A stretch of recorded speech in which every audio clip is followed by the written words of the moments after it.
Tulianza mechi vizuri, tunakaba vizuri na kushambulia vizuri, tukaja kufunga goli zuri la penalty ambalo lilitokana na ubora wetu wa kushambulia kwa kushtukiza. Lakini tukaja kufungwa goli la kijinga, goli ambalo kipa alirudishiwa mpira akishindwa kuwasaidia walinzi wake, tukafungwa goli la kipuzi sana. Niwe mkweli. Kipindi cha pili kikaanza, tulicheza mpira vizuri, ni kama tulikuwa muda wote tutafunga goli, lakini hatukutumia nafasi zetu. Wakaja tena kupata nafasi moja kwa makosa yetu ya kijinga. Kuna mlinzi mmoja hakuwa kwenye nafasi yake, basi wakapata nafasi ya kutufunga. Ni kauli ya kocha wa Yanga baada ya kufungwa na Eagles du Congo.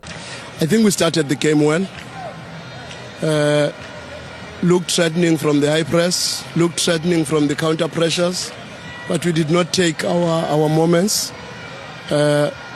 We scored a beautiful goal from a penalty, which I think it was coming from our counter pressure again. But from there we considered a very silly goal where the ball was played back to the keeper.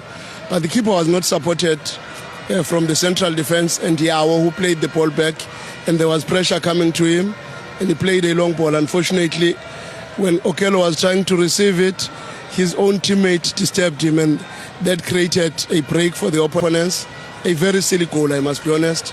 Then second half we started quite well. Looked like we were going to score any time. Created some very good moments in the final third, but unfortunately we did not take our chances.